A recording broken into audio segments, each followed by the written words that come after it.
What's up, guys? How's everybody doing? Excuse the mess in the background. Still got some Christmas stuff, but Joe Judge is gone. Thank the Lord. Um, Joe Judge is gone. So Gettleman was gone yesterday. Joe Judge is gone today. I want one of two head coaches, and that's Jim Harbaugh. I heard somebody say his two choices if he were to come back to the NFL would be the Giants and the Bears. And let me tell you, I'd be the happiest person alive if we got Jim Harbaugh. Um, the New York Giants are. Oh, and the other guy I would want is Flores. Flores is basically what Joe Judge told us he was going to be. So it would be great to get a coach like Flores in here. Um, I think Flores and Jim Harbaugh would do great things with Daniel Jones.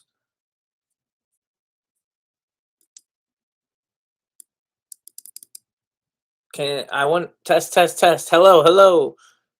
There's something going on with my mic right now. Not coming in very loudly. Hello, hello. Yeah, I don't know what the issue is.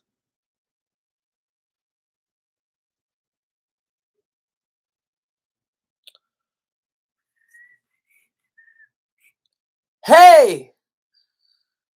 All right, I think it. Hey! I think it's using the wrong mic. I don't know.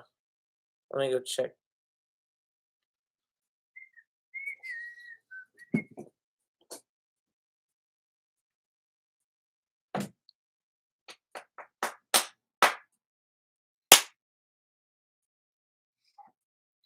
I don't know. Maybe I'm just talking really low.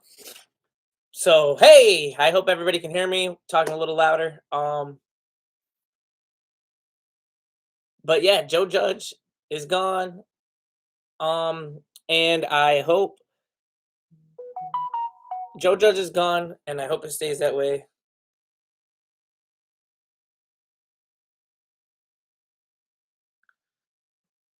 New York fans of we got mobile betting now. It's kind of awesome.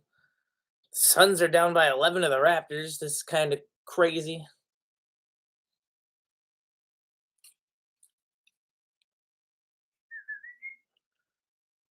The Sabres are losing by 3 to the Lightning.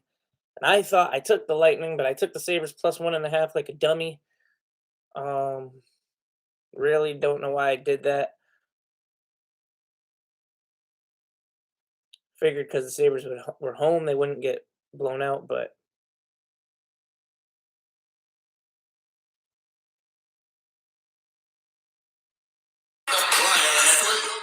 I will get a win if the Panthers score just one more goal.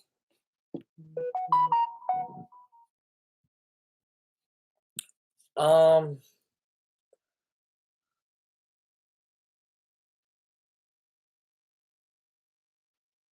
let's see. I'm gonna try to advertise here.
Um, let's see.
Uh,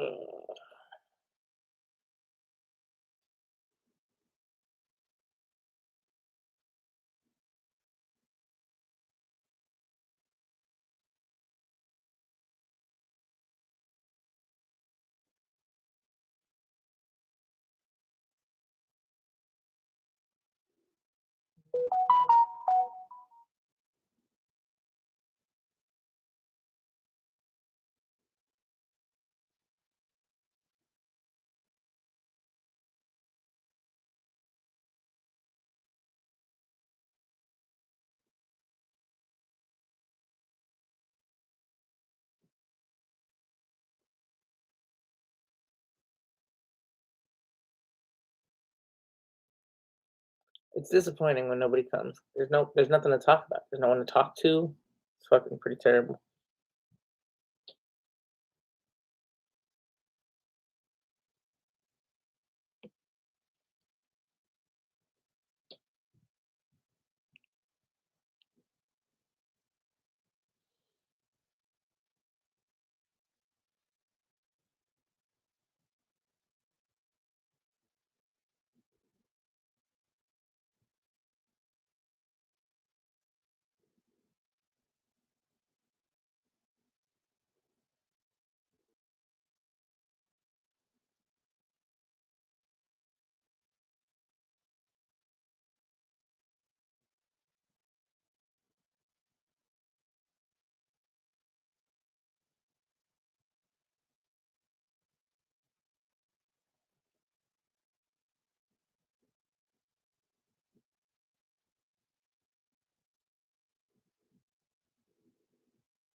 So I was excited in the beginning of the chat, and now there's not much to talk about.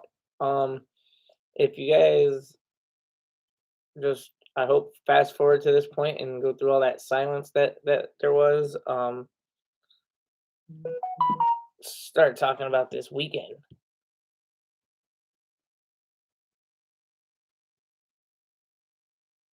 The Buffalo Sabres are down by 3.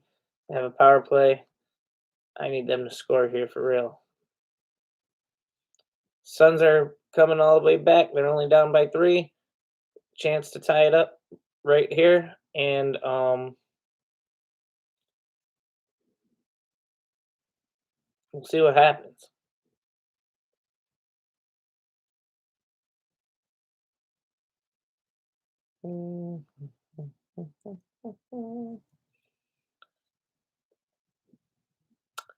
Timberwolves have started, and the Warriors have started.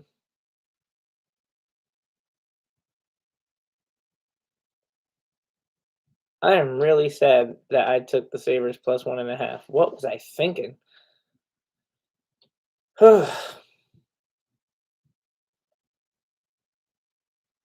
Sabres were supposed to have a good goalie going today. And Tampa Bay is always playing like crap, so I don't know.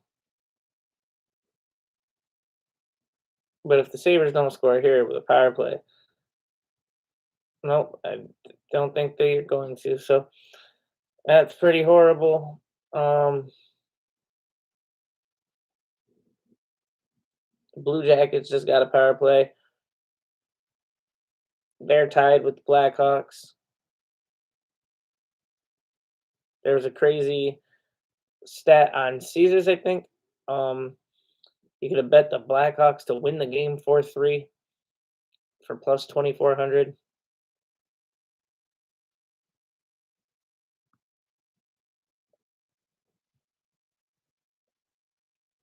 Still not another basket made in this Suns game. Toronto steals. Phoenix gets the rebound.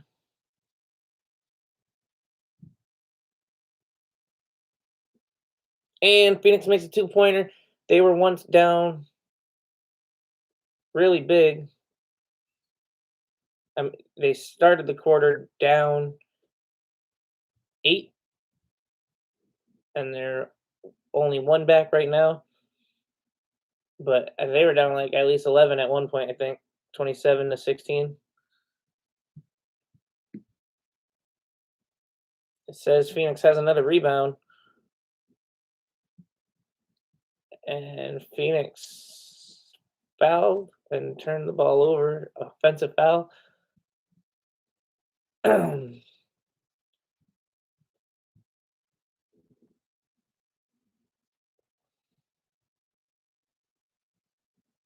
just wish the Panthers would score.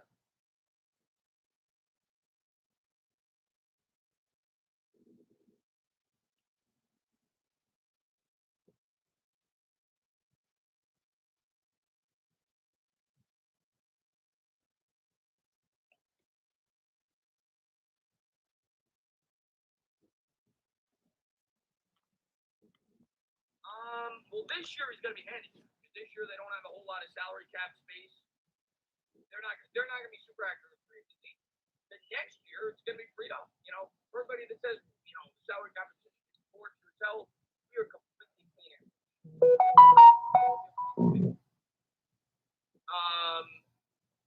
And Ian says team needs quarterback, 4 offensive linemen, DN, middle linebacker, safety, quarterback for Bradbury.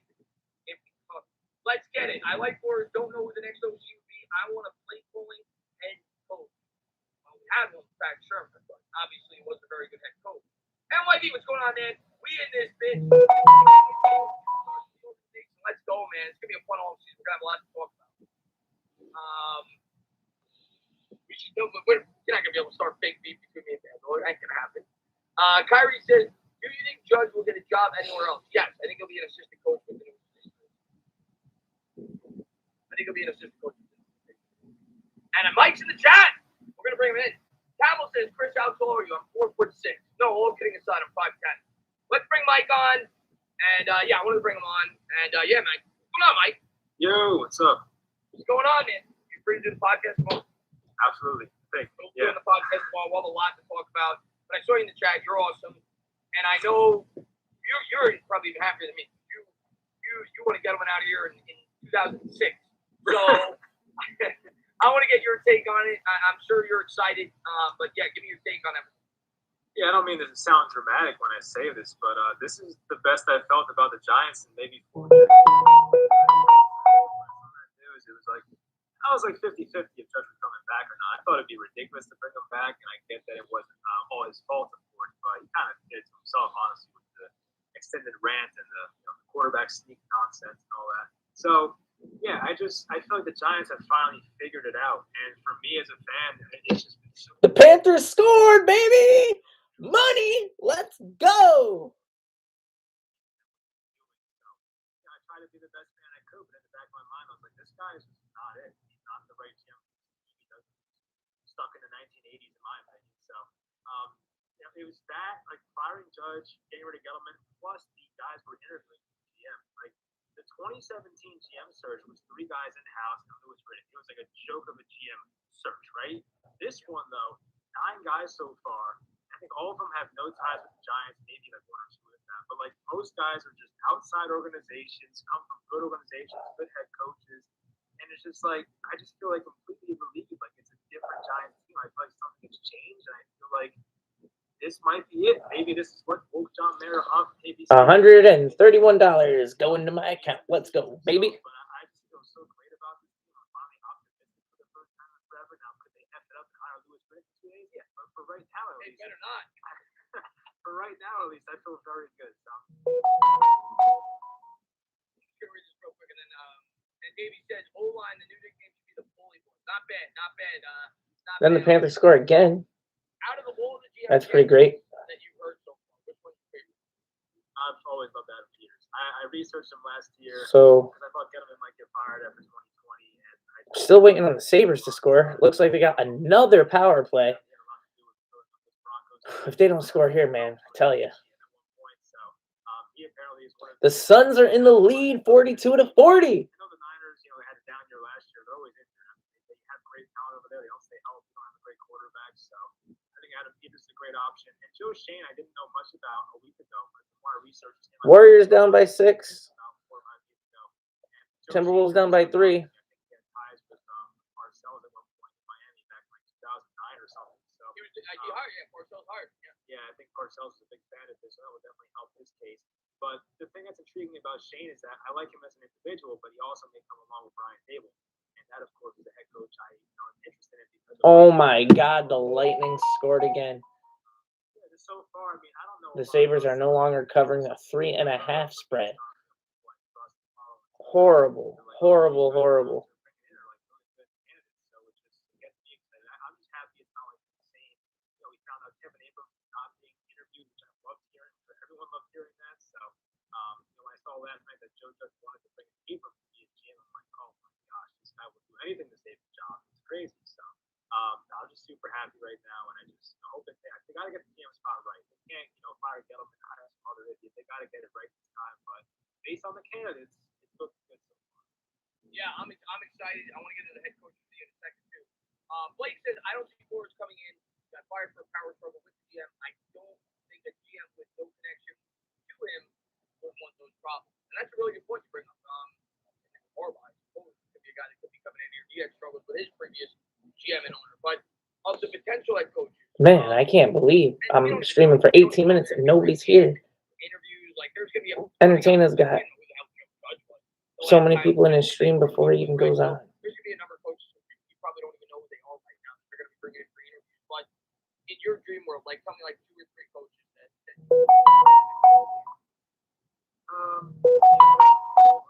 I don't know who the replacement's going to be. We talked about Harbaugh before. I'm not a huge fan of it, but at least Harbaugh symbolizes big change and big difference. So I can get behind that, of course. Dable, I just mentioned, I like his offensive philosophy. I've been a Byron Leftwich fan. I don't know if he's ready to be a head coach yet, but a lot of people say he is. So I can get behind that, of course. And you hear different names all the time. Like there's names brought up every day where you're like, oh, that guy's interesting. That guy's interesting. So you learn a bunch of new stuff. I'm not gonna act like I know every single head coach in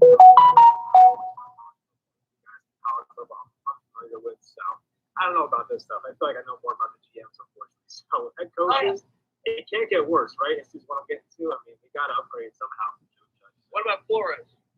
I literally promoted on Instagram, all my Facebook group chats, and my Snapchat. Like, what the fuck? How come I can't get anybody to come in here? He worked with our defense coordinator, right? Patrick Graham, right? So I feel like He didn't get along. He took his play calling duties away, but yes. Exactly. Yeah. So I don't know. I mean, sure. I mean, he went 10-6, 9-8 the past couple of years. But a Miami roster that's not elite. It's pretty good. It's not elite, but he's getting the most out of that. So I mean, sure, I can get behind that. Yeah. And Broly says, Mike, we effing did it, bro. Justin Big says, how long do you think it takes to hire a new head coach? I've been getting this question all night, more so for the GM, more than the head coach. I don't have a timeline, Mike. And maybe you have a different opinion than me. The fact that they fired Judge this quickly before they even brought in the GMs leads me to believe they've already talked to some of these GMs. They've gotten a general feel that they want nothing to do with Joe Judge. And maybe they already have it down to a candidate or two that they think they're going to be really going after.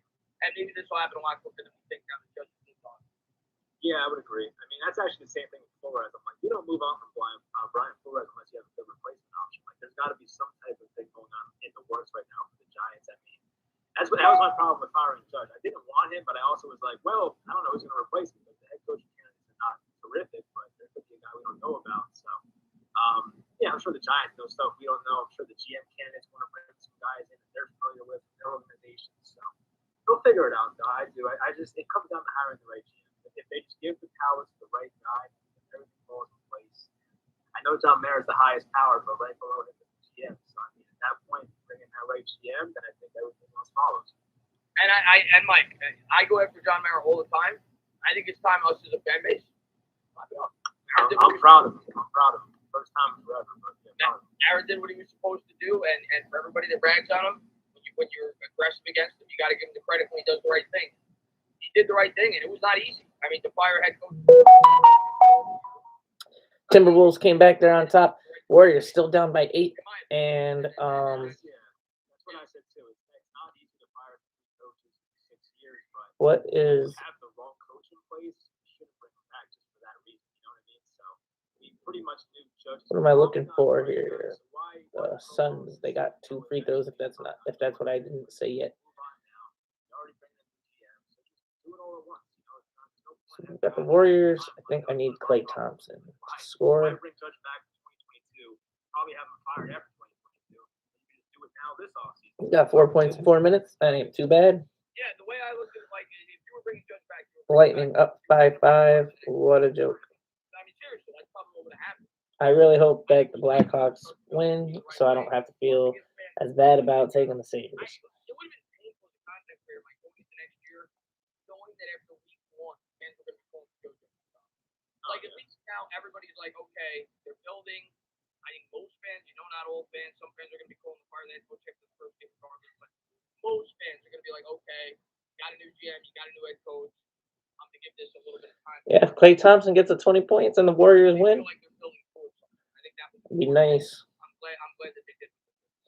Yeah, my mindset is I'm not even expecting to win that many games until at least 2023. If they win games next year, somehow great, but I'm not expecting a lot because of the situation that the roster and team's in, I don't know who the quarterback is. There's a lot of guys getting cut. There's a lot of rookies on the team, of course. So I have patience, and I think 2022 is just more of that first year. Thompson's not even in right now. So I think we'll do that next But, year, and then by 2023. Man, the first quarter is almost over, so. 2024 He's on pace for 16 points. It's not good. Hopefully a Super Bowl by then, but I think we have to have some patience as a fan base. It can't all be done in 1 year. There are bad contracts on this team. We saw the spending. Golden State getting 3 free throws. So yeah, I mean, it's not going to be a very quick fix, but if you get the right guy, and rebuilds don't take 5 years. It can be done basically 1 or 2 offseasons. Yeah, I'm with you. I think by year 3, it's very reasonable to expect this team, if they're doing it right, and hopefully they bring the right guys to be a very good football team. Xerox says, hey, Chris, let's go Giants. I'm so happy with the fact that Judge was fired. What do you think about Dan Quinn coming in as head coach? I saw that thrown out also on Twitter, and I know Dan. It's tough to put in the work when I'm here for 24 minutes and I haven't even gotten a viewer. What the fuck? I mean, I guess it did, but he went out as a failure. But obviously, he's gotten a ton of credit, rightfully so, for the job that he's done with the Dallas Cowboys defense. I mean, he put that defense, and now he's me personally, Mike. And again, if they hire Dan Quinn, I'll give him a chance for sure. Why not? But me personally, I want more of an offensive mind. People ask me about what type of coach I want. The league is more driven towards offense. The rules are more driven towards offense. You need to be able to put up points in this league to win on a consistent basis. So for me, especially later, I want a more offensively driven head coach. Yeah, no, I'm with you with that. I think that you mentioned it, might get a new quarterback soon, and we saw how bad our offense has been since the beginning of 2020. At least in 2019, it was respectable. It was a 4-win season, but our offense actually was respectable. And then our defense got good in 2020, and our offense became unwatchable since Jason Garrett's been here. And even after we left, it somehow got worse. Of course, it's a lot to do with Mike Lennon and Jake Fromm. But, yeah, I definitely lean towards offense right now. That's why Brian Dable is kind of like that name that I keep thinking about. Obviously, him and Joe Shane might be the combination we're looking at here in a few days from now, but who knows? I don't know when that decision is going to be made, of course. I feel like sometimes teams wait a while for a head coach, and some teams figure it out quickly. I think when Kevin Stefanski retired, it was like a month into the offseason, so you never know. But yeah, it took a long time. How long, like with Judge, how long did we take for Judge? Like that might have been pretty quick, I thought. But But again, we didn't have to hire a GM either. That's true. Yeah, it was just a coach. But I think it was pretty quick. I think it was like a week once they started announcing the guys. Because I remember they didn't even get through all their interviews because they were supposed to move to the Rule, and then Rule signed a 7-year deal, so they quickly signed Judge. So it was pretty quick. But the fact that we're hiring a GM in May, maybe it does. Hopefully not that long. I don't feel like waiting that long. So. Yeah, and plus you want them to be able to start planning for next year's roster. Start putting your heads together and coming up with a plan on how you're going to build this team. Right. Zach says, I wouldn't be opposed to getting Shermer back, hopefully as OC. But Barkley was rookie of the year and Jones looked promising. But Shermer was here. I mean, it's not going to happen. I mean, Shermer's probably not very happy with how the New York Giants treated him. They got rid of him after 2 years. I don't think he'd be rushing back to become the offensive coordinator for a team that he lost the head coaching position. And Denver fans, you talk to them, they're not happy with the job that Shermer did. I don't watch Bronco games. Bridgewater looked like he had pretty good statistics here, but I don't watch Bronco games. But at least based on Teddy Bridgewater's standings, I think he took the most touchdowns in his career with Sherman this year. But I wouldn't be opposed to it. I think he's a good offensive coordinator. I just don't think it's going to happen. Yeah, I don't know. Has that ever happened before where a guy gets fired and then comes back as a coordinator? Like, I don't know. I'd have to think. I'm sure. Team. Probably not. I'd have to think about it. Organization, you're not looking to rehire you. I don't think it would happen. Luke Collins says, do you think the Mariners maybe decided this much earlier than we all think and have already had behind-the-scenes conversations with Eddie Cantor? The GM, absolutely. But they knew this. Mike, let's be real. We knew Gettleman was gone after like week 4. Like week 3 for me. Yeah, week 3, week 4. We knew he was going to either be fired or retire at season's end. So I think they knew that. He was probably trying to figure out what he was going to do, whether it was going to be Abrams or whether it was going to look outside. And I'm sure he talked to guys through back channels leading up to the offseason. The head coach, Mike, maybe I'm wrong. I think Judge was coming back 100% until the 11-minute rant. Once he did that, it became a national story. And without that rant, if Joe Judge just does his typical, I'm going to look at the tape. Let me get back, guys. All right, Mike. I'm going to get back. If he would have just done that, I think Joe Judge is probably coming back. Then you tack on the third night. But I think once it became a national story, that's when I think Mara started to pivot. Yeah, it went from just being a bad team to an embarrassment, really, if you think about it. Like, if the season ended in week 16 and the Bears and the Washington game never happened, I think you're right. I think Judge is back for next year. And he opened his mouth a little too much, and he got himself fired. It's just, for us, it's great because we wanted that to be the outcome. So thank you, Joe. But if he just, as you said, if he kept quiet, he's probably back there next year. That's the funny part. But he just seemed like a guy who was desperate up there trying to save his job. He was talking about the former head coach taking shots at Washington. And then, I don't know about you, but the quarterback sneak thing, I said this in my reaction to that game. Why would you want to play for a guy like that? You're playing for You're playing for a 4-12 football team. You're putting your body on the line. You have a career-ending injury any play, and you want me to play for a guy who is not even going to try to convert a 3rd and 8? Like, you're just giving up. Like, that's not a guy in the 3rd quarter, by the way. Post game. That's what you do. And the worst part about it, Mike, yeah, it's 3-0. But the worst part about it, I try to be as fair as I can. If the game meant something, like it was a playoff implication game, and you got Prom out there, as a fan, I'm like, okay, they're playing ultra conservative. They want to punt. They want to play for field position. They want to rely on their defense. They know Prom. They're worried that he can throw an interception on his own 4-yard line. They don't want to give the game away. But you're 4-12. You have nothing to lose. Play like it. And the fact that Joe Judge just laid down and died in that situation, like, as bad as it gets. And like you said, when you think of it from a player's perspective, what quarterback, and Aaron Rodgers came out and passed before today, but what quarterback or what player is going to want to come and play for a head coach like that? Like, it was bad. It was a really bad look. And I don't think he knows that through, to be honest with you. It was a really bad look. Yeah, I've never seen anything like that before. I mean, at least they tried on the first play. I think it was the first play was like that play action rolled out. Yeah. Missed them short. And then they, QB sneaked it twice. I've never seen anything like that before. So leave it to the Giants. But, it's just the first time ever. The first one made sense because you want to give yourself a little room. I was okay with that. Second, I was like, can't do it. Rolly says, do you guys think, we just said that. Do you guys think Aaron Rodgers finally judged for the final throw? No, I don't. I think it was one I think Mara. No, I don't think Aaron Rodgers. I think Mara was probably leaning one way or the other, and I think what came out was completely true. He probably got word from these coaches that they didn't want Judge. He's like, all right, fine. Yeah, it had to be like the national media embarrassment. I guess Rodgers adds to it, but I think they probably decided by that point that he probably wasn't coming back. So the Rodgers thing was funny. I saw that clip, but I don't think that. Your work can feel much smoother with Monday.com WorkOS. This That adds to it, so I think the media was a big part. You said that before, but it's true. The media definitely helped us get Judge out the door. That's for sure. No, the national media specifically. Yeah.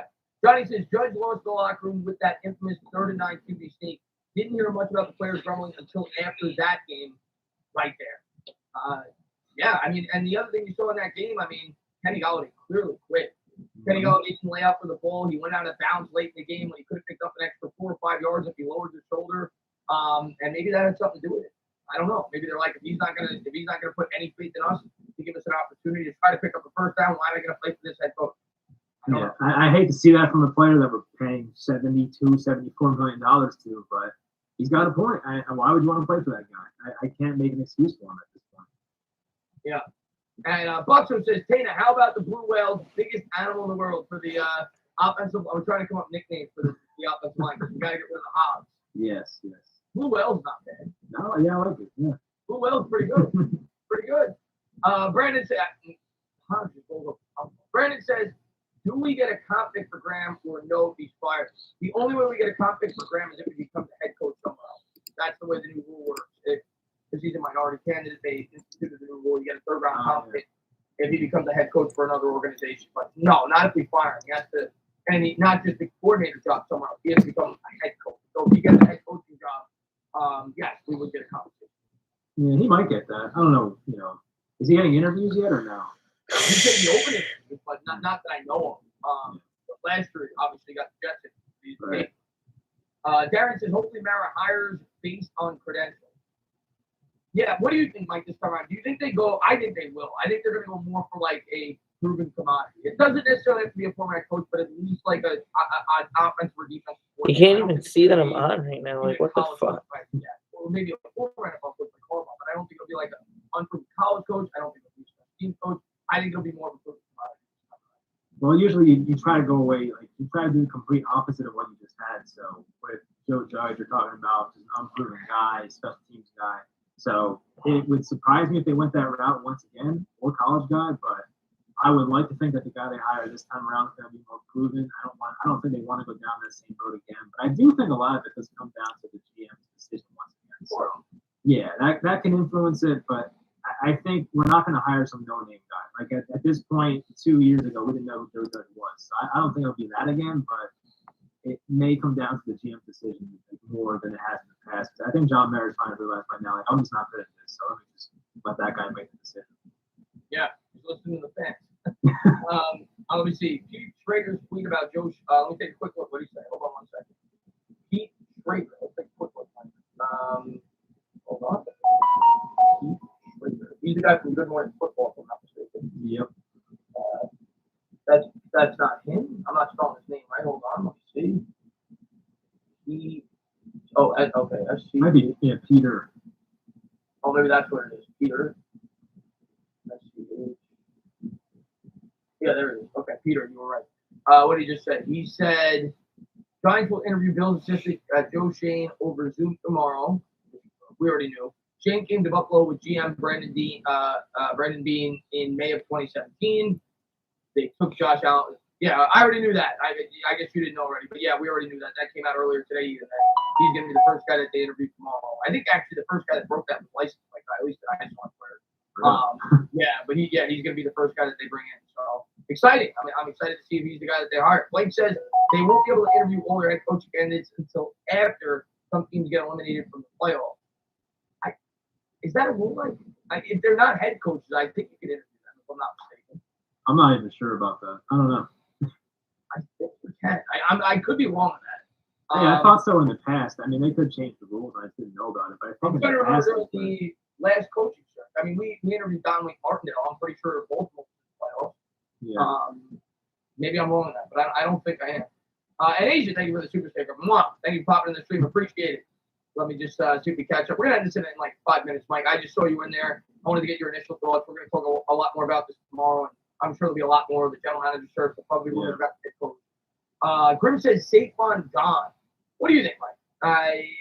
I'll let you talk first, and I'll go. The first name that came to mind was Daniel Jones now, because there's nobody that has ties to that guy anymore. So that's one that really came to mind.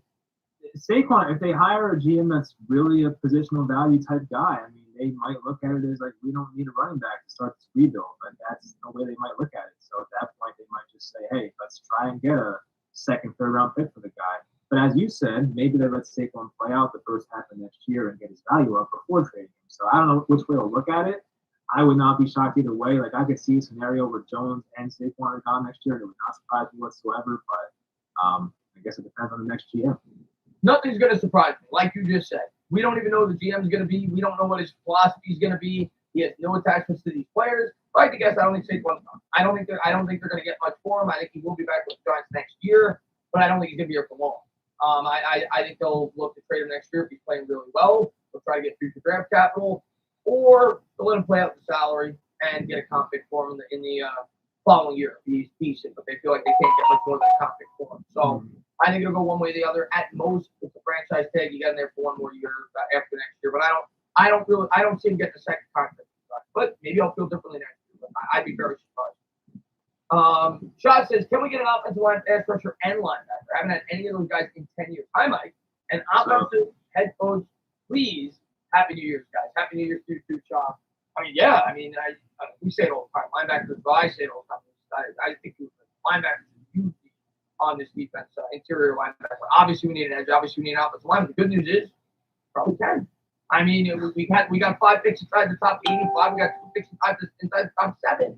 And I think there's going to be a way to maneuver some of the cap where we'll be able to bring in at least some decent free agents. I'm not saying like the best at their position, but you'll be able to get some okay free agents to bring in here and throw a couple holes. I really want a coverage linebacker. I want one of those guys like an Isaiah Simmons or Jeremiah Wusu-Koramoah, those 225, 230 guys that just roam around the field. They run the 4-4s and cover everybody. That's what I want. But if they're hard to find, I get that. But that's, the new age linebacker is what I want. I'm with you. That's exactly what I want. That's exactly what we need. We haven't had that. That's exactly. He would compliment Martinez so well. Martinez. Oh, yeah. True Apple says, not going to lie, the Joe Judge news had me doing the Holy Ghost at work. Everybody's so happy. Al says, Big Blue Bowlers, who are the biggest C blocks? The Big Blue Bowlers. Good. I like it, Al. I think I'm just going to post it on Twitter. Whoever gets the most votes is what I'm going to start calling the new offensive line. We got to get hogs out of our head. Oh, yeah. Marco says, last year Joe spoke about never disrespecting the game of football for done. This year, 2 quarterbacks since back-to-back, glad he's gone. Clown show. Yeah, I think it's a little bit different, but at the same time, it's regardless, it's embarrassing for Joe. Regardless. I don't think, see, for me, hey, we got a like from somebody. I don't know who it was. I think Peterson knew he was going to lose his job. If he did that, he would never start. So that's why I always look for driven from the Eagles ownership, and Peterson took the fall for it. But for me, that wasn't Joe Judge tanking. It was Joe Judge not showing confidence in players. Like he said to himself, I know we're not picking up this first down. I'd rather that it wasn't necessarily quitting in terms of intentional losing, but it wasn't putting any faith in the player. Yeah, it was just such like a shot at his offense. Like, yeah, I have no confidence in you guys, so we're just not going to try and do anything. It was like that. So it was cowardly. It's not as bad as what the Eagles did. But I said before on Twitter, can you imagine how funny it would be if the Giants hired Peterson and replaced Judge a year later? Like, I'm not expecting it. I don't want to be the vision. It would just be a funny storyline from what happened the year prior. Yeah, because we're all killing them. We got a viewer and a second like. Let's go. Yeah, both of them got fired. I don't think Flores was because of on the field, but both of them got fired. Yeah, and last year Patricia got fired. So the only guy is Vrabel. Vrabel's the only guy that's JD says, time to draft some big Johnsons. Let's go O-line. Let's go with right, man. And no one says Giants to interview. Yeah, we heard about that. That's a really good candidate. Yeah, I like him. Yeah. Yeah, that's a really good candidate. Anyone from the Ravens. They drafted Wolves anybody. He's been there since, I think, 98, pretty much the time I've That been long, born. I didn't know it was that long. I believe so, yeah. Wow. And he worked under Ozzie Newsome, who was one of the best One GMs of of the all greatest time. GMs ever. Yeah. That I'm excited about that. If they bring him in, I'd be excited about that. Yeah. Ira says, does the coach's salary have any impact on the cap? No, none whatsoever. You give as much as you want. And that's the other thing about it. Mara now is paying. Yeah, how many coaches now? I think he's still paying Ackley 1 more year. Oh my God. I think he's paying Shermer 2 more years, maybe. Maybe Ackley's up. I don't know. And now he's paying. He's definitely still paying Shermer. Yeah. And the next time, because he fired him so quickly. But it does not go against the cap. Yeah. George McNair says offensive line a massive member. Suns and Wolves both tied up. All right, it's gonna probably- Warriors down 11. This is terrible. I like it. 14 down 14. The Warriors are down 14. Jesus Christ, this is terrible. I Ugh. like it. Yeah, I would do it. I don't know about head coach, but I'd be happy with him in DC. Art says, I was wrong about the Carpenter. I am now a Wesley Steinberg. Don't throw Joe is gone. Yeah, Wesley Steinberg called that guy. That's unbelievable. He's saying that. He doesn't miss anymore. Yeah. Ever since that Ramsey needed to go, good riddance. That was an element call. And Ando, man, thank you so much for becoming a new member, man. Stand up. Welcome to the squad, my man.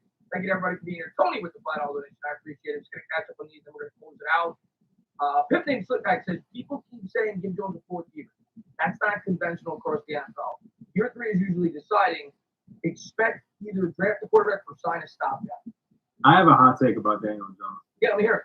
I don't know if it's a hot take, but it's just there's 2 options with Daniel Jones, right? You either play out year 4 and see what happens. And unless Daniel Jones really proves to us he's a franchise quarterback, has like a 30 touchdown year, has a great season, no doubt, franchise quarterback, earns an extension. In all likelihood, Daniel Jones probably walks after next year, right? And at that point, we're getting a top pick for a guy who might sign a backup quarterback contract. You're not getting much for that. Maybe a 5th round comp pick, 4th at best. So your options are let Daniel Jones play it out and get like a BS comp pick in the mid round, or you trade him now, get like a similar Sam Darnold return, and make a lateral signing at quarterback like Teddy Bridgewater or Marcus Mariota. That's my mindset. If you can get a Sam Darnold return, it's a no-brainer, in my opinion. Yeah. And I don't hate that. I'll root my ass off for Daniel Jones, and I'll root my ass off for him if he leaves the Giants. But knowing that I pretty much don't. We're bringing in a new GM, we're bringing in a new head coach. Daniel Jones is more than likely not going to be the guy who pushes forward long term. If you get a 2nd, 4th, and 6th, Daniel Jones is taking a heartbeat. I just don't think you're going to get that because of the neck injury and everything else. But if you can get that, yeah. But I don't think they're gonna. So that's where it becomes a little bit dicey. If there's a mark for him, you at least listen. You have to. I know fans may not want to hear that, but that's the truth. That's the fact of the matter. I'm with you on that, but I don't think the market's going to be there.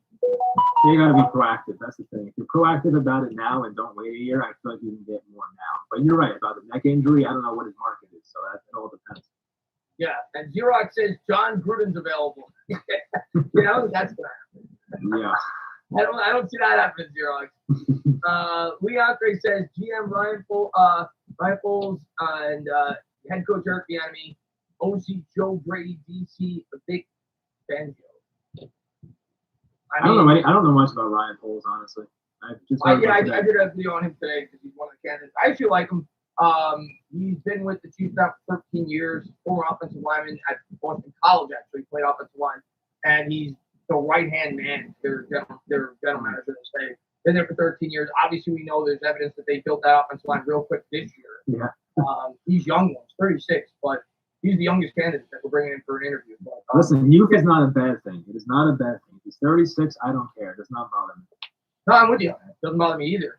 And naturally, if we brought in Foles, the people are speculating that Bieniemy would be the guy that he'd bring with him because the Chiefs, right? Mm-hmm. We'll see. I would say Wolves back down by 3. Suns are tied up, I and think the other guys are further advanced in their careers, but maybe the Warriors, man, I would say down by 14. if I had to guess right now, if I had to like handicap it, I would say the favorites are. And Klay Thompson's still not playing. This is I think he's bad. gonna be one of the 3 or 4 favorites.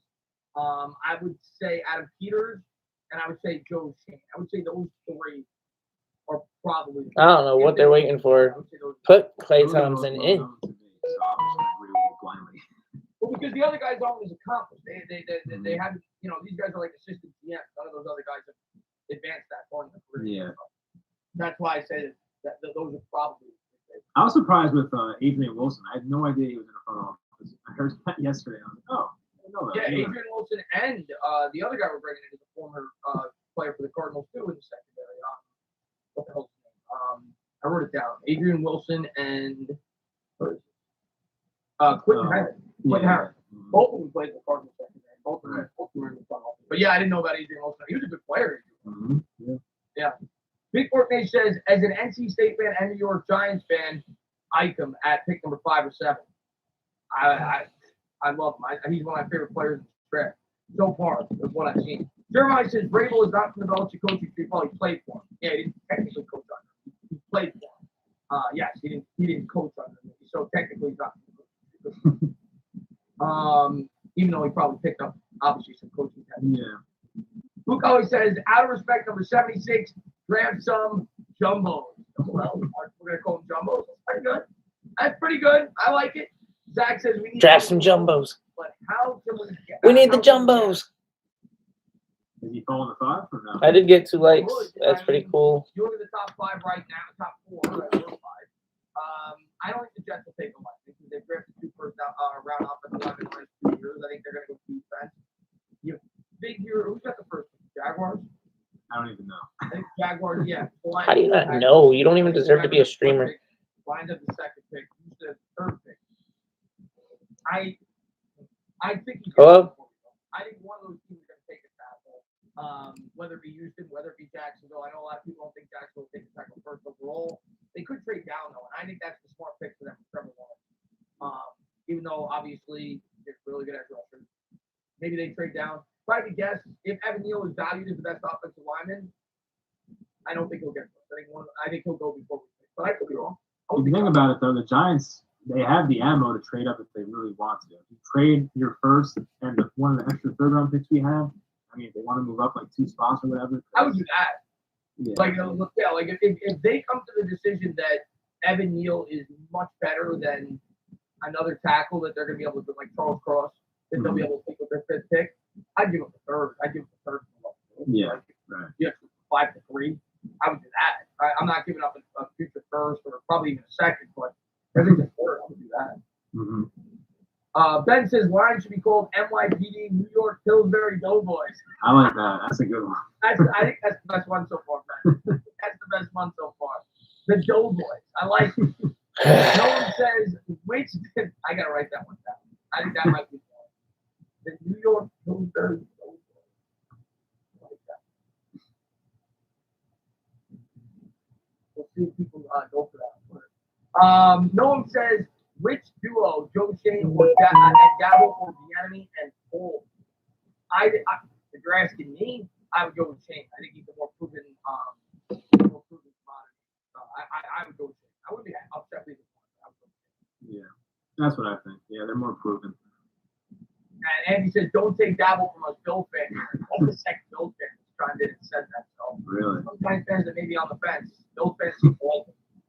Rick says if Hutchinson, Thibodeau, and Hamilton and Neal are all gone at 5, they should trade 5 or 7. Blocker has so many holes, get as many draft picks as possible. I agree. Yeah, great. Yeah. You know, in an ideal world, we trade down. The question is there going to be a team that's willing to trade off how thin the quarterback market is in the draft? But if there is, yeah, they can trade down and get more draft capital in the following draft. I'm just going to answer this one. It goes out. Your boy says, check out Aaron Glenn from Detroit for head coach. And Aaron Glenn, the former quarterback. To the bench, you talked to Tom Brady. He said one more series. So expect him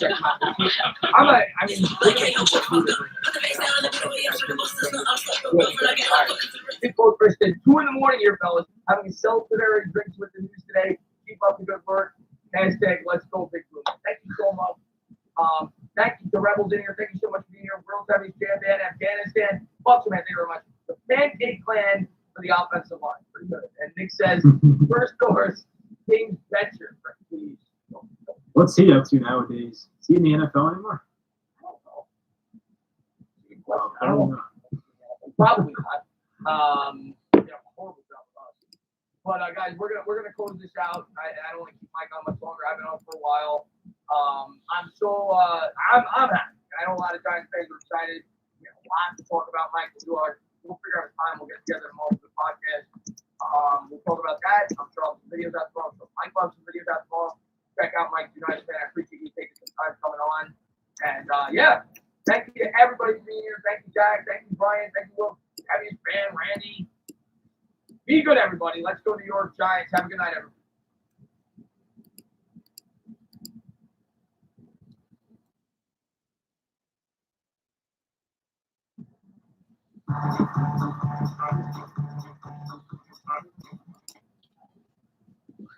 All right.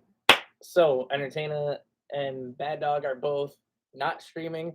I guess it's safe for little old me to start trying to do something. So, like I said, I don't know what mic is set up right now.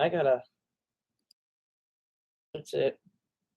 Let's see if we can edit that. No, but it won't let me edit anything, which is weird.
All right, that's pretty dope. I like the way that comes out.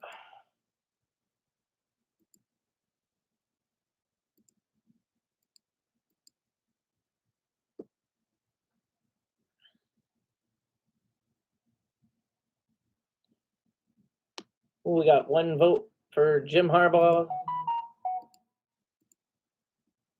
That's pretty awesome.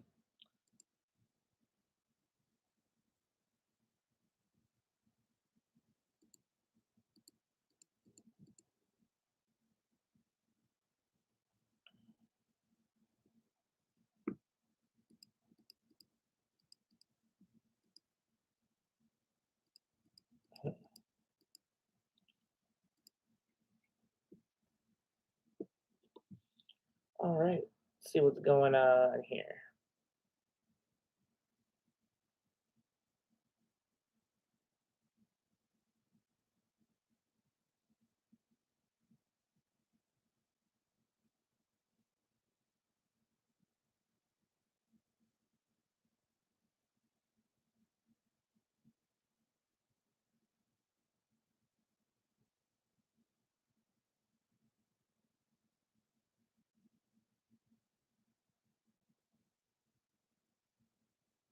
The Wolves and the Suns are still tied.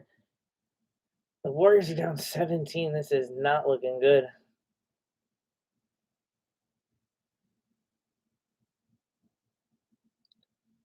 Klay Thompson's been in for 3 minutes and has scored no points.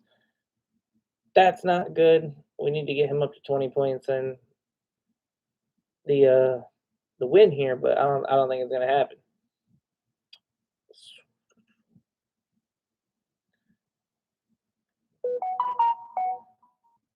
Got the 3 hockey games starting at nighttime, 10:30. Predators are up 2 on the Avalanche. Pretty crazy. and they have a power play. Sabres are looking like they're still going to get shut out, which is crazy. Blackhawks beating the Jackets.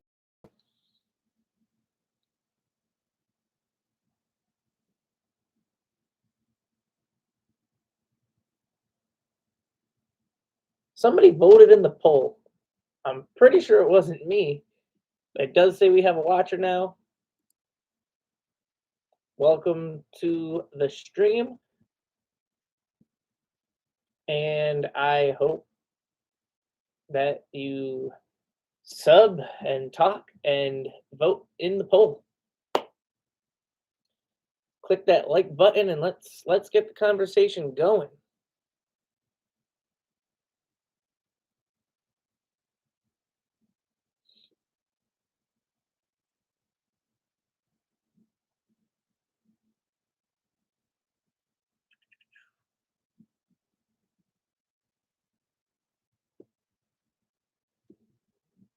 I don't know if I'm on a delay or what's going on, but it does say we have a viewer. Maybe they're the ones who voted in the poll, but please sub and drop a comment. I would love to be able to talk, know who I'm talking to.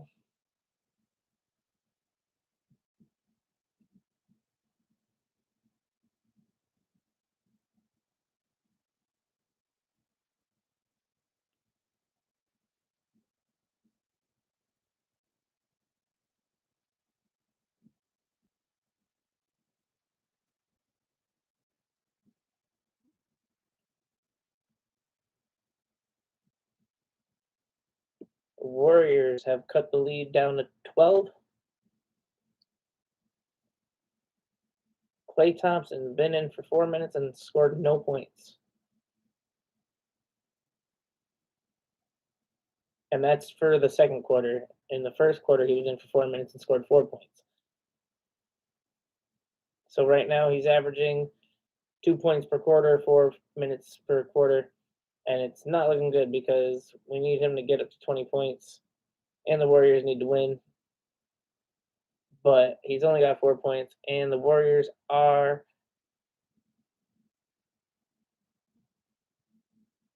down by 13. They closed it down to 10, and then Memphis hit a 3. Golden State hits a 2-pointer. They're down by 11 now. Only a minute left to go in the half. Let's see if the Warriors can get this down to single digits.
Getting a lot of notifications here.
Hey man,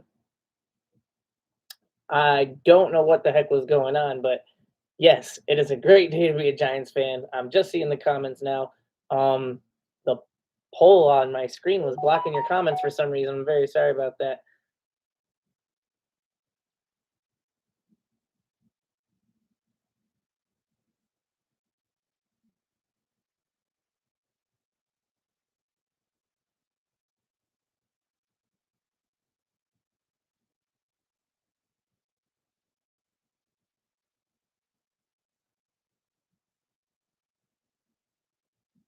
The Sabres actually scored. That's pretty funny. And the Warriors did cut it down to single digits before halftime. They are only down by 8. Timberwolves managed to fall all the way down 6 at their half. The Suns 2-point lead almost at the end of the third quarter.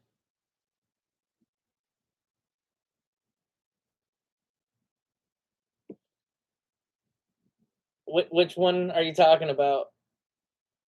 Because I mean, I didn't waste any money really. I won on the Panthers bet. They won the first period and went over 2.5 goals. So I'm in the plus right now. I'm in the plus.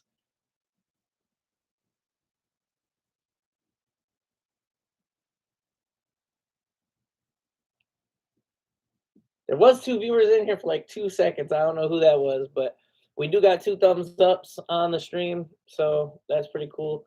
It's only gonna grow. It's only gonna grow.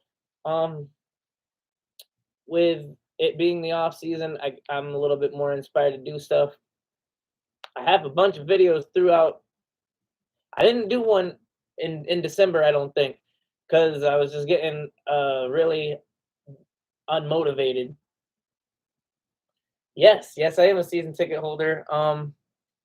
I sold my Cowboys ticket and my Redskins ticket, so I mean, it was fun going to the games, especially earlier in the year when we beat the crap out of the Carolina Panthers and we beat the Raiders, which I wish we didn't beat the Raiders now because I wish we didn't beat the Panthers either, so we could have locked up Evan Neal in the draft. But I had a bet for the Raiders to win their division, and then they come on hot at the end. And if they just would have split with the Chiefs, I don't know how the tiebreaker would have went, but I know they would have had the same record. So it's crazy to think that I almost won a bet that I took back in February for the Raiders to win their division. I did win my bet for the Bengals to win their division 11 months ago. I put $50 on the Bengals to win their division, and it paid out $1,300. So that was a really good bet for me.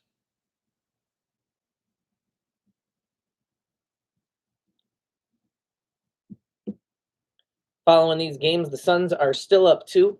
55 seconds left in the third quarter. The Timberwolves and the Warriors are at halftime.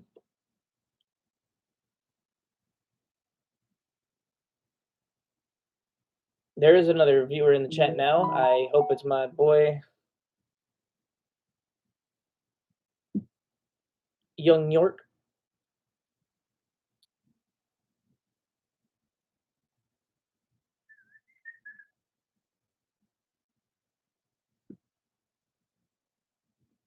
So let's see. Let's get into. We definitely want Jim Harbaugh as the next coach. I can now reopen that poll and see comments. Okay. This week.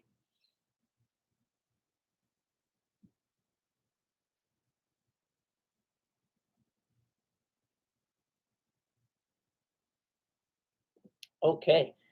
I'm not done betting against the Giants. I mean, I probably won't bet against them going into next season, but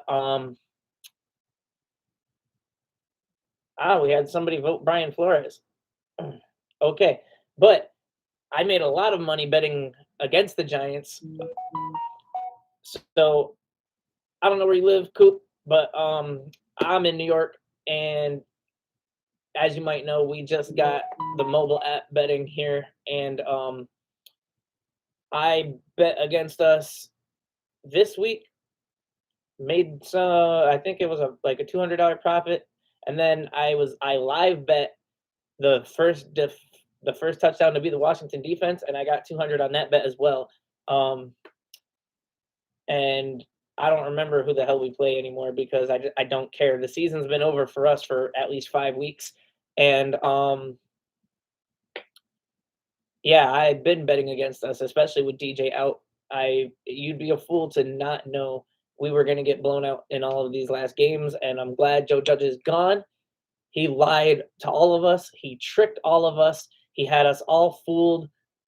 I feel so bad, like, to know that I at one time was like, Joe Judge, yes, he's going to make the most out of what we have, and he's going to get our guys to win and come up with something good. And it's just horrible. And I really hope that by tomorrow or something we hear that Patrick Graham is gone too, because his defense is absolutely horrible. We come into this year thinking our defense is going to be even better than it was last year, and it was about 4 times as worse. All he ever does is prevent defense. He doesn't know how to adjust. Then the one game where we actually play man, we murder the Panthers. Then we just we abandon that. For the last 5 years, ever since the Giants have been horrible, anything we do good, we just throw it out the window. It's insane. Yes, Josh, I got some bets going on already for this weekend. I got some bets going on right now. Sports betting is amazing. I believe both of you guys have already liked the video, but if for some reason you guys haven't, hit that like. I know you're subscribed because you're here chatting. I have it so that you have to sub to chat.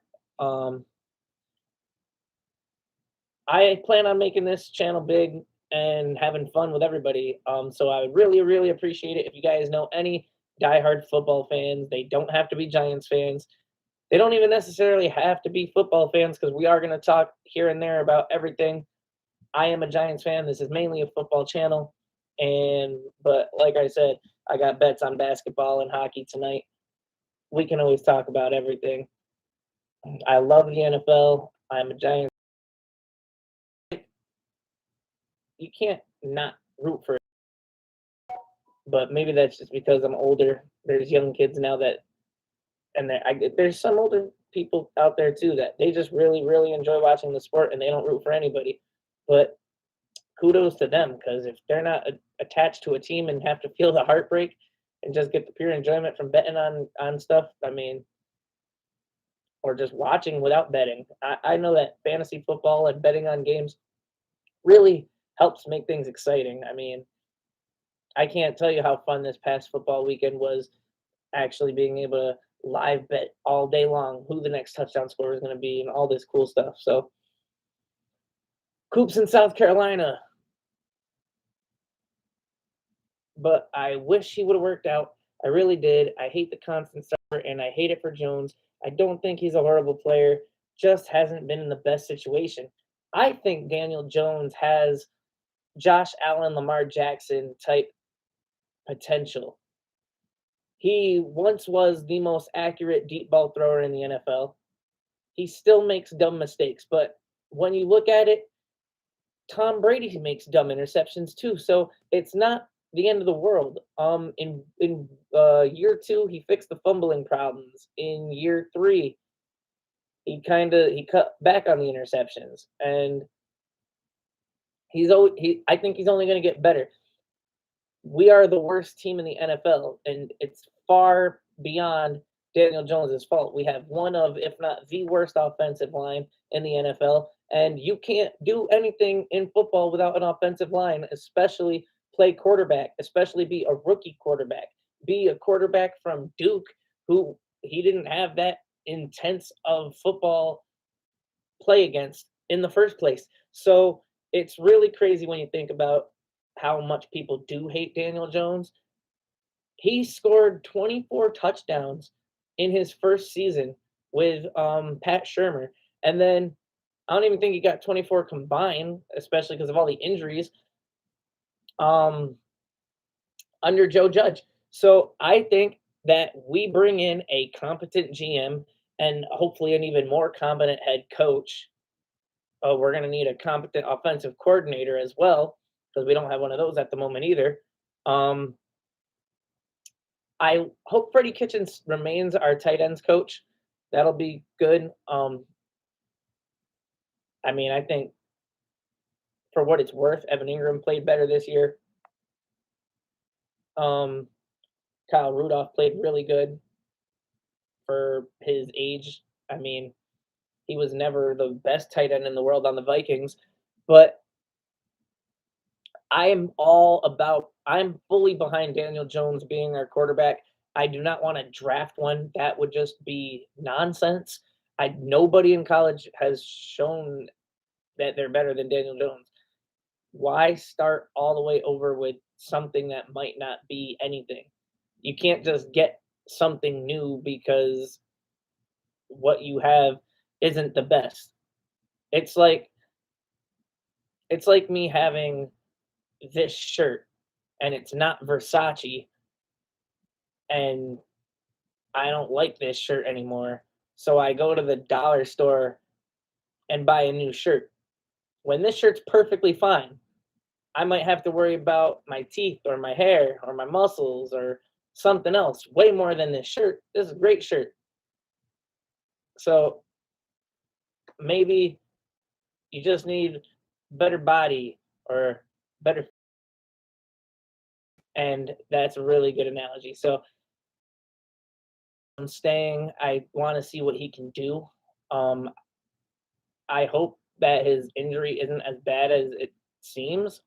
I hope that we've just been keeping him out because our season was over and like possibly in a tank type scenario, because there are games that I feel like we should have won. I mean, we should have beat the Dolphins and the Bears and all that, and that just would have hurt our draft pick. So I hope that Daniel Jones is okay. I hope that he gets stronger because he does get hurt a lot. We can't have a quarterback that's getting hurt.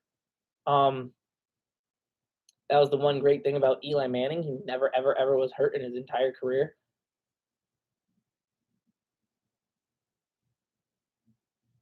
You're preaching. I hope this new GM gets this line situated, but you really have people wanting Malik Willis. Not that much better as a prospect, if at all, and it's the same situation. Yeah. So I don't know, man. We have the 5th and 7th pick, and a quarterback shouldn't be taken that high in this draft. So I know some people want Kyle Hamilton. I expect him to be gone. I expect Hutchinson to be gone and Thibodeau to be gone. And that means if Evan Neal is not the 4th person, we can steal Evan Neal with the 5th overall pick of the draft, it would be a steal. It would be exactly what the New York Giants need. And then at 7, I think you either trade down or you take the best available player.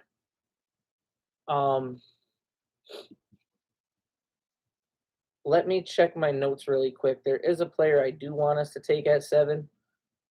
I'm not fully indulged in college, so I don't have the extensive knowledge as I do for the NFL.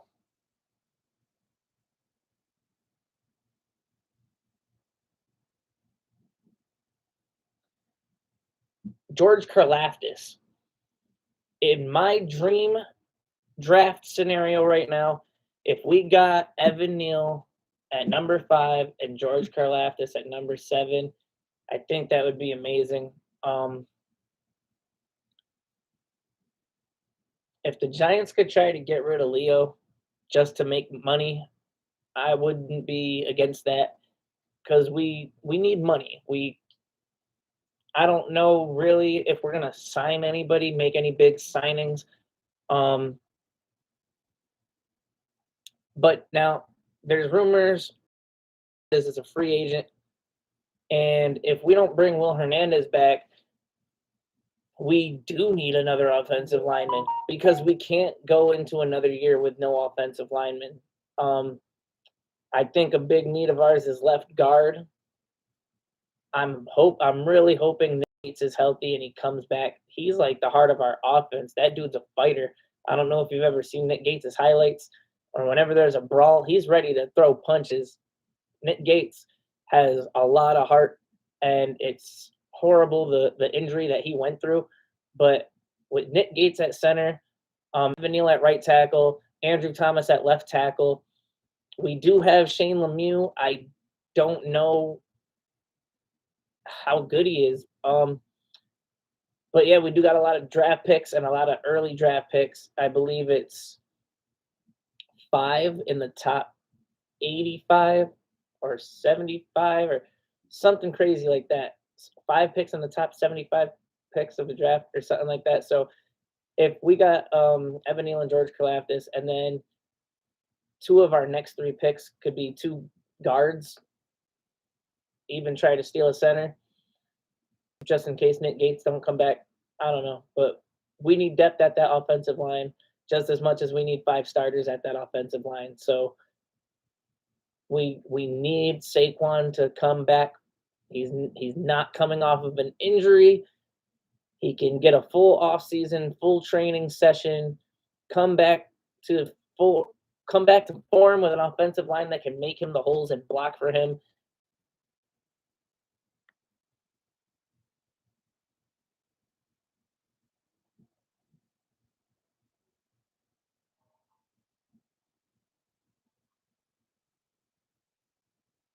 All right, yes. So I know Entertainer and a lot of people do want Taylor Linderbaum, but his position in college is a center, and I don't think he's worth a top 7 pick in the draft. I think that would be considered a reach, and we can't afford to reach. I think having Karlaftis, even if we keep Leo, I mean, then we got Aziz, we got all these guys that can actually get to the quarterback.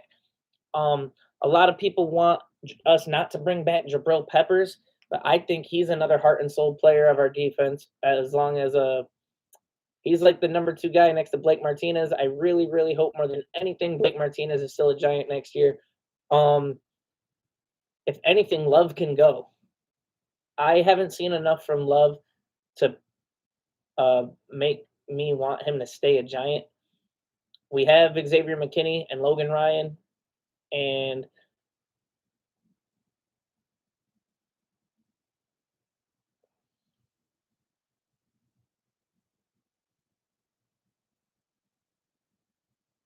yeah, so I think that the Giants are a talented team, and we all thought this offseason, we got Adoree Jackson, we got Kenny Galladay. We're like, our defense is a top 10 defense, and we made it better. And Daniel Jones is in his third year, and Judge is in his second year, and we got Galladay and all this stuff. We were supposed to be so good. So the fact that we were so bad, it really does suck. And something we've had to talk about every single week of the whole season is injuries. And it really does suck because injuries are a real thing. And look at the Baltimore Ravens. They're not even in the playoffs. They missed the playoffs. The Baltimore Ravens. So injuries are real. We never had our offense at 100% for maybe more than one game. Did we ever even get a full game? It seemed like Shepard was out with his concussion and his heel and his knee and whatever it was. Evan Ingram missed the first couple games of the season. Galladay was always out. Tony was always out. There was a lot of guys on the offense always out. And then,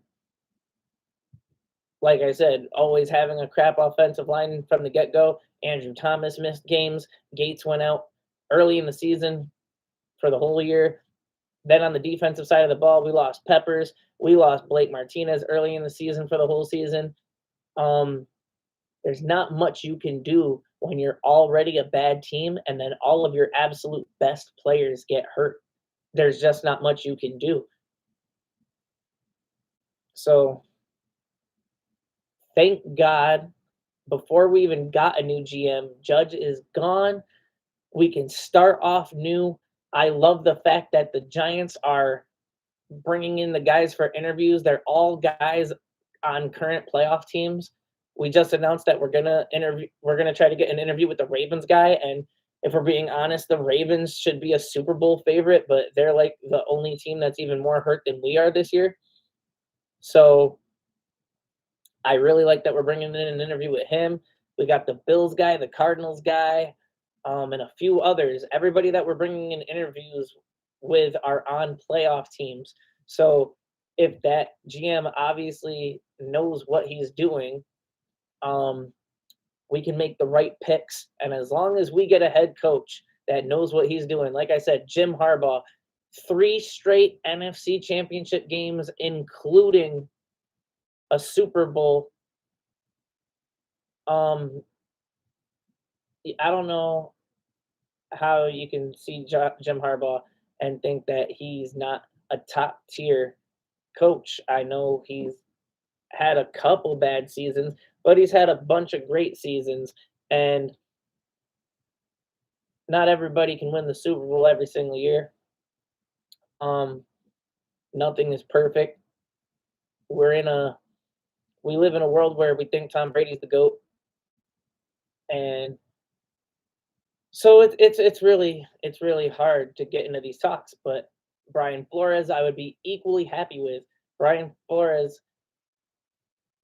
with Ryan Fitzpatrick and Tua Tagovailoa and a very depleted Dolphins roster, in back-to-back years basically came one game away from making the playoffs. And then in his rookie season, when the Dolphins were supposed to win maybe one game, they won like 5. I feel like everybody hates Flores because he's too hard, but Flores is the coach that Joe Judge claimed to be. I think Flores would be amazing. And I think if we brought in Flores, that would be I think the only reason I might not want Flores is because I feel like it could save Patrick Graham's job, and I want Patrick Graham out of here. I want Riley Dixon gone. I just want guys that are defective and bad for this team gone. When you have a rotting tooth or a cavity, you don't want that in there. You want that gone. If there's something that's potentially causing you pain or rotting, get it the hell out. No good.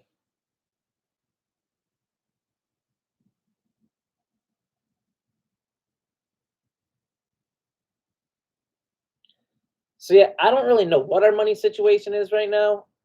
I do know that it's very bad, and we got a lot of guys who are free agents. Sterling Shepard, we don't need him. I feel like he is Daniel Jones's favorite target, and he's always He's just too injury prone. That's the only bad thing you can say about Sterling Shepard is that he gets hurt too much. When he's on the field, he's good. He's the longest tenured New York Giant. But when you look at our team, I don't want Slayton. And everybody hates Evan Ingram. Evan Ingram and Darius Slayton, all they do is drop balls, man. Drop ball, drop ball, drop ball. So many. We should have went to the playoffs last year if it wasn't for Evan Ingram dropping the game-winning catch against the Philadelphia Eagles. And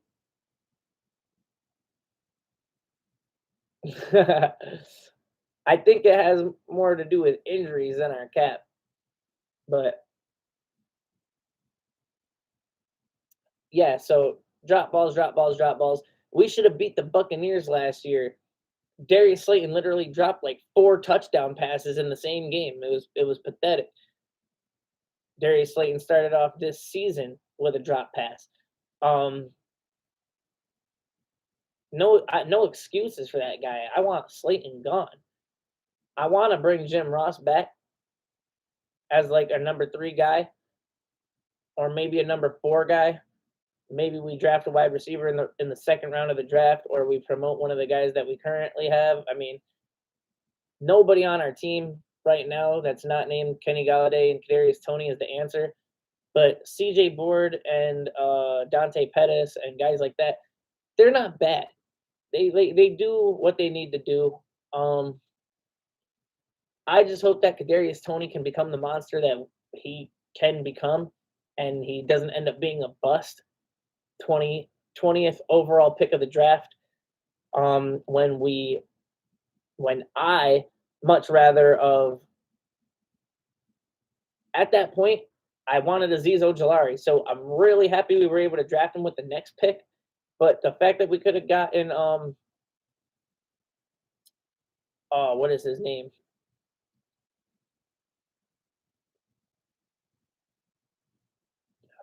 The other linebacker there from Africa. He was there. John Koromosu. Is that who I'm thinking of? JK. I think you know who I'm talking about. But I really wanted to take him there. And, look at Micah Parsons, man. If we'd never traded back at all and we kept Micah Parsons, yeah, we wouldn't have a top 7 draft pick right now. But, man, we sure as hell wouldn't need to even think about defense. But we let him go to our biggest rival, the Dallas Cowboys. So when looking at our offense, Daniel Jones at quarterback, Saquon at running back, we got Nick Gates, Andrew Thomas, and then that's it. Like, nobody can say that we don't need offensive linemen, because we do so bad. So bad. So we're going to speak Evan Neal into existence, right? We're going to get Evan Neal. Yeah, let's get Evan Neal. So then we got Kenny Galladay, Kadarius Toney. Most likely we're going to keep Slayton. I hope we keep Jim Ross. John Ross, my bad. It's a slobber knocker, folks. Jim Ross. All right, so John Ross. And, yeah, I don't know. If we have any holes, we're going to need to draft them. The kid that just played in the championship game from Alabama, Leitu, I don't know. He looks pretty dang good. I don't know if he's coming into the draft or not, but taking him, I don't know where he's projected to go, but if he's like a 2nd or 3rd round guy, I would definitely take him. Look how good Pat Freiermuth's doing for the Pittsburgh Steelers this year. It would be great. Yeah, if it's not a reach, like I think Taylor Lindenbaum, because he's a center, would be a reach. I mean, we have 3 more months till the draft. We got to find out the health of Nick Gates first. I'd much rather take a left guard so that we can protect. We know that we can protect Daniel's blindside, and hopefully he don't get blindside wrecked anymore and drop, and we lose those kind of fumbles. But right tackle is our number one, without a doubt, priority. I pray to every known God in the world that Evan Neal is there at 5 and the Giants take him. I think that would be a happier day than today. If the Giants draft Evan Neal, it will be way better than finding out the news today of firing Joe Judge. I promise you that. Now, on the flip side of that, I definitely think Evan Neal can go before us without a doubt, because there's teams like the Jags. I don't care how good Hutchinson and Thibodeau are, they need an offensive lineman. So some people think that they're not going to take Evan Neal. I think they should.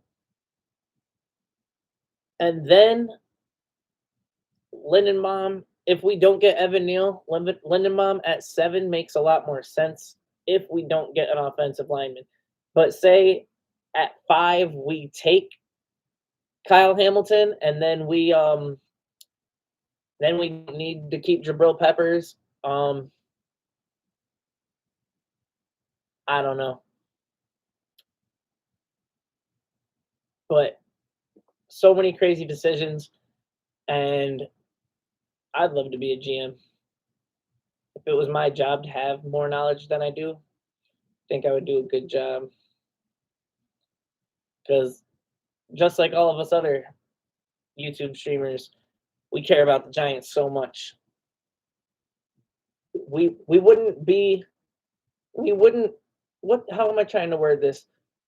You can tell that we have the passion, or we wouldn't waste time investing into a YouTube channel about it.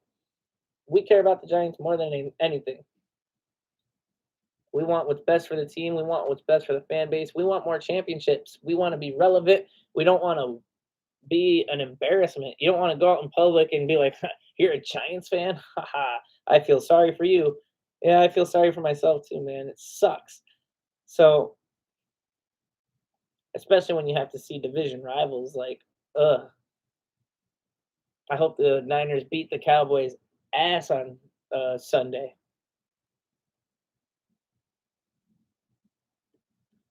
So, we'll take another look at these games right now, see what's going on in the live action. We got the Suns up by 4. The Warriors are up by 4. The Timberwolves are down by 8.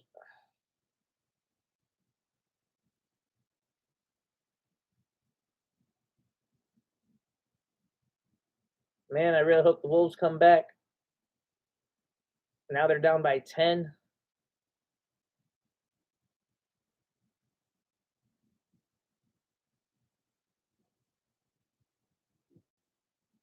Ooh, there was a bonus for the Blackhawks to win 4-3 plus $2,400. The game was 4-2. Anybody that took that bet and didn't get that final score from the Blue Jackets has to be heated. The Wizards win by 4 without Bradley Beal. The Bulls destroying the Pistons right now. Up 29 points.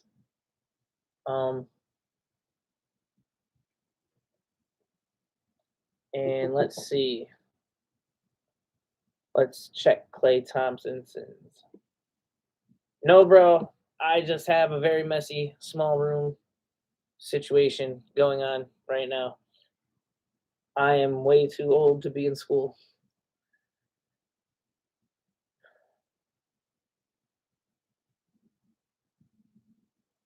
Klay Thompson made it up to 10 points. There is 5 minutes left in the third. not completely impossible that Klay Thompson can get up to 20 points if he gets some game time. You think, I mean, he's not showing any signs of being bad. You guys are in a tight game. He's one of your best players. Get him in there. Give him the time.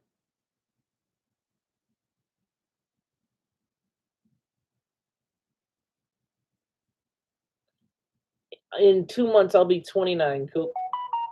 How about you?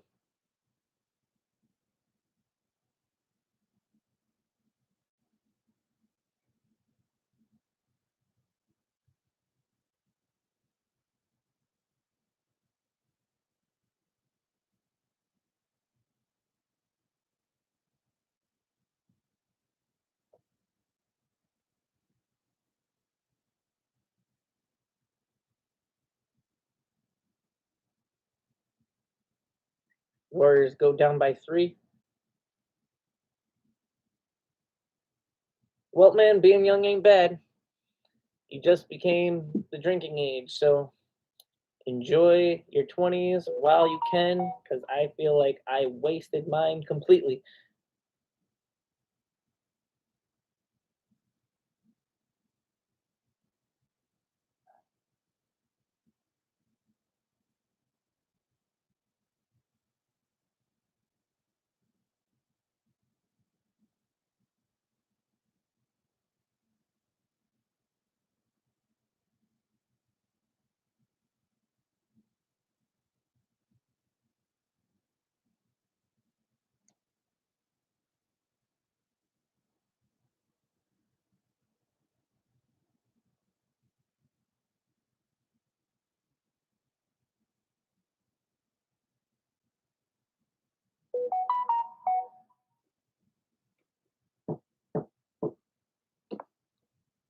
Coop, you said you're in North Carolina, 21 years old, and you're a Giants fan.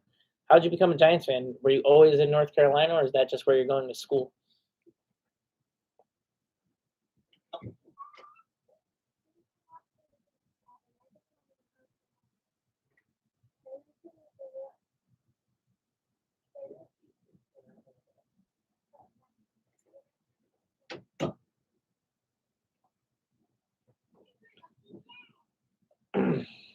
Yeah, man, I don't know. You meet a lot of fans. Living in New York, the worst thing in the world is seeing Patriots fans and Red Sox fans. Like, why the fuck do you live in New York? Get out of here.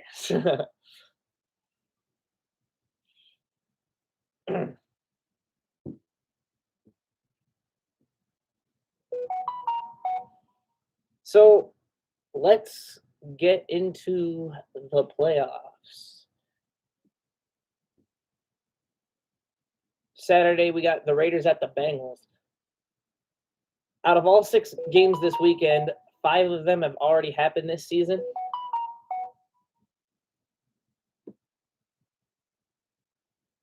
Sweet. One of the best memories of my life. I was only, I think, 12 years old. And I was at my uncle's job. Me, him, and my grandfather were watching it on the TV in like one of the rooms. Kind of like did maintenance at a school or something like that. And yeah, I don't know. I just remember that game was a heart attack because we could have lost so many different ways. The wide open throw to Wes Welker, and he dropped it, which caused them to punt. Then there was 2 separate times Eli Manning threw it directly to a Patriots guy, and they dropped the interception. And then obviously nobody gave the Giants a shot in hell to win any playoff game. We just won every week. Every week, boom, we won. We won. We made it to the Super Bowl. No way you're beating the undefeated Patriots. And then Eli goes in. The refs don't call the play dead. He's getting his jersey ripped off, and he just sets his stance, and he lobs the ball up. Tyree catches it. And you got a guy, Harrison, no joke, one of the best linebackers in the NFL. His hand is right on the ball, and he can't. You got a ball on your head, and then you're trying to get that other hand over there, and Harrison is literally he couldn't push the ball off of Tyree's helmet, and then going to the ground. We saw what happened to Des Bryant. We saw what happened to Megatron. The fact that David Tyree goes up, catches that ball, puts it on his helmet, secures it with two hands, and then basically he lands on Harrison's knee, gets like a backbreaker, and all this rumble, and the ball never touches the ground. It's a catch completion. And then just a few short plays later, Plaxico, end zone. Michael Strahan. 17-14. That's the final score, boys. And we're world champs, or whatever the heck he says. Super Bowl 42. If that's not one of the best memories of your life as a Giants fan, I don't think you're a true Giants fan. So I can still watch that game and just get goosebumps. Even though I know we win, I feel like I'm almost reliving it. Every time you watch it, it's like, oh my God, how did we win this game? It's so unbelievable still watching it back to this day. I think the Bengals should beat the Raiders no problem. The Bills-Patriots game, when they just played in the second game, I thought the Bills were going to lose because the Patriots did what they did to them in that first game, and then the Bills blew them out. So kind of the same scenario here. Buffalo's home. It's not going to be snowing or raining or whatever it was in that game. So I don't know. Maybe the Bills do win. It might be closer. Then we got the Bucks and the Eagles. For the love of God, as a Giants fan, I hope the Bucks blow the Eagles out. We got the Niners at the Cowboys. The Niners are not no walk in the park, and they just beat the Rams. Cowboys blew out the Eagles, but they just also lost to the Cardinals. Cowboys haven't really beaten a good team all year. So hopefully the Niners get it done. Deebo Samuel, beast. The Chiefs already blew out the Steelers. I think it was 27-10 or 37-20. My bad.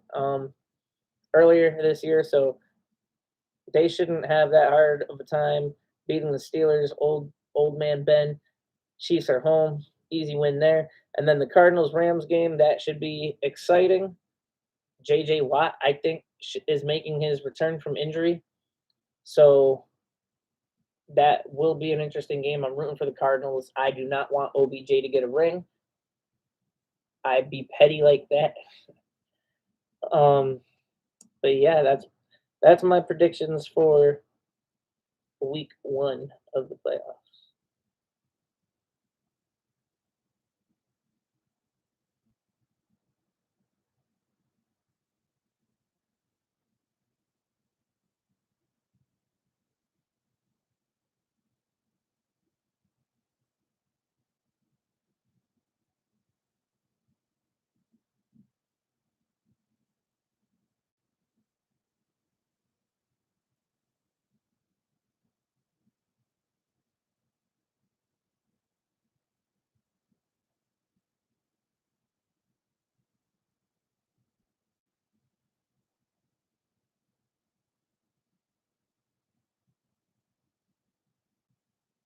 Yeah, so it seems like ever since we got this mobile betting, winning a lot more.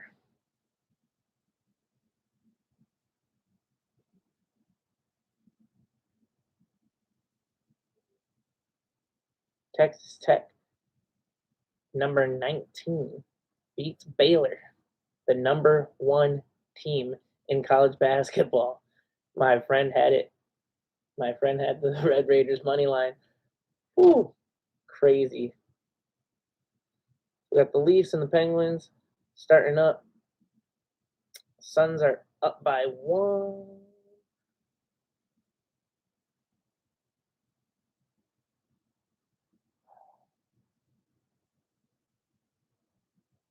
There's 2 seconds left in the Suns game. They only have a 1-point lead. Toronto fouls. The Suns are up by 1. They need to make at least one of these free throws to make it a 2-point game. If they make both free throws, it's a 3-point game. With only 2 seconds on the clock, it looks like the Suns are going to win, but anything can happen in the NBA, and it looks like the clock just got put back to 5 seconds. Whew. Who do I got winning the whole thing, Coop? I believe it in all of my heart. It's got to be the Tennessee Titans. They have been so good this year, and they're getting Derrick Henry back. They blew out the Chiefs. They beat the Bills. There's nobody that can stop them. The Phoenix Suns take a 3-point lead with 5 seconds left in the game.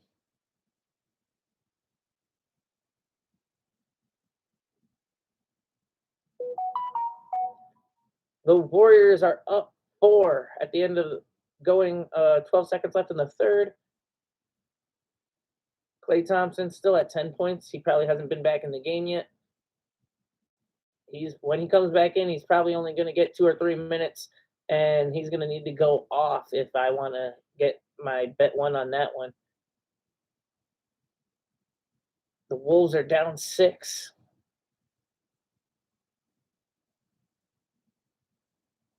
The Suns fouled Toronto. Toronto made the first one. 4 seconds left in the game.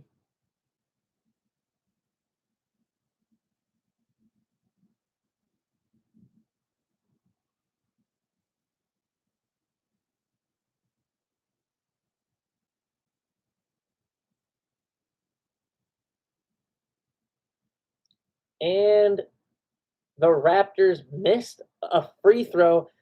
They already fouled Phoenix. Phoenix gets 2 shots, already up 2, so Phoenix can put the game away if they make both shots.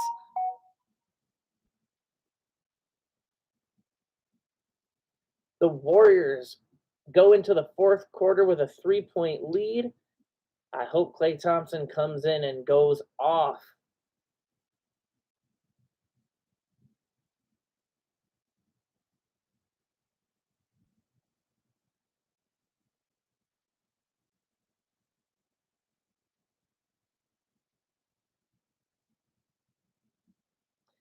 The Timberwolves make a 3-pointer. They're only down 3 points with a minute 53 left in the third. Let's go.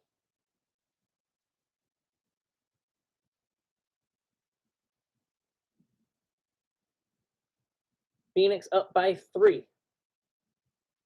4 seconds on the clock. And boom, they go up by 4. Now they don't need to foul Toronto. They can just let the time expire. And end of the fourth. Final. Phoenix Suns win the game.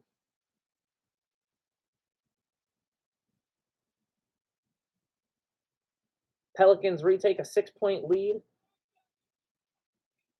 But Minnesota's getting 2 free throws.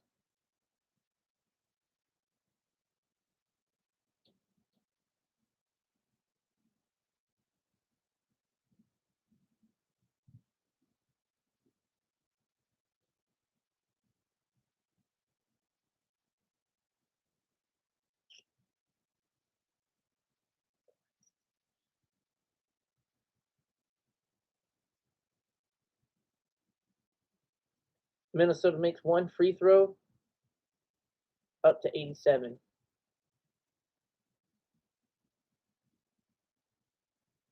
Two, down 4.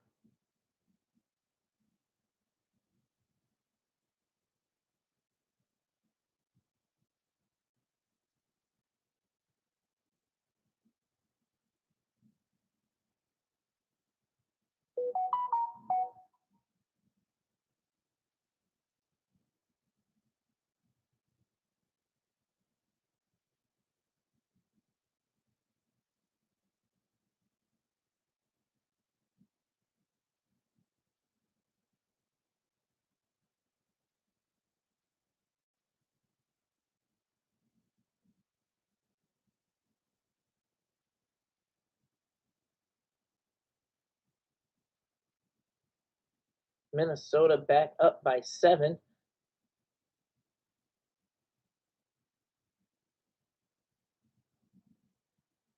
or Pelicans up by 7, my bad. The Timberwolves turned the ball over and have fouled. Shooting foul. Pelicans get the and 1. Currently up 9. Gonna shoot a free throw to go up 10. Man, I do not feel good right now.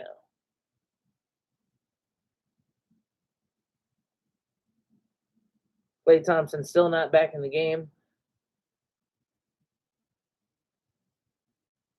Warriors Grizzlies tied at 92.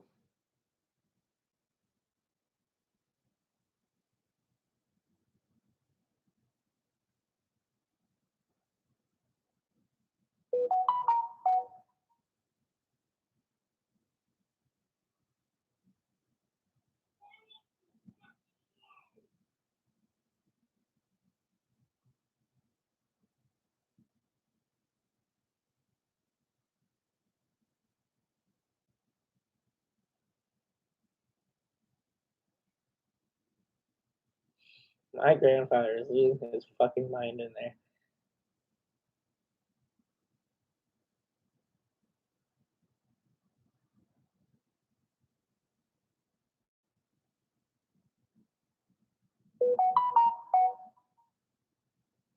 The Pelicans missed the free throw, and Minnesota has 2 free throws coming up. They make 1 to go down by 8.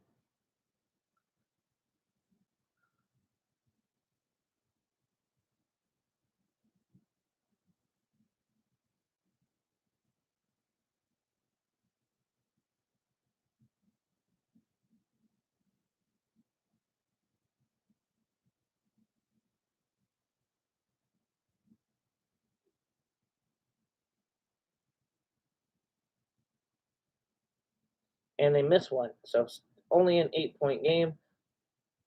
Pelicans have the ball, and Minnesota blocks it.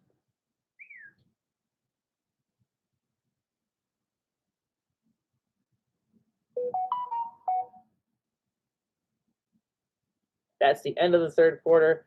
Wolves down 8. I just need them to win the game. Let's see if they can make the comeback.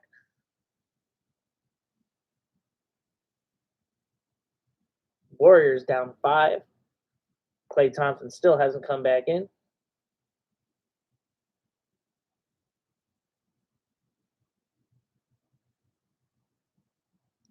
I guess the Warriors game will be our priority, because if the Warriors don't win, then it doesn't matter what the Wolves do. Warriors make a 3-pointer. They're down by 2, 95-97. Klay Thompson is still on the sideline.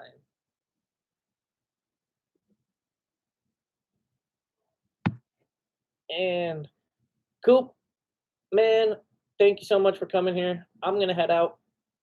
Hope to see you next time. Go Big Blue, go Giants, and let people know about me, man. Send them my channel, tell them to sub, and we'll grow this thing up. Want it to be Bad Dog Entertainer, the reality. Let's go. We're gonna get there.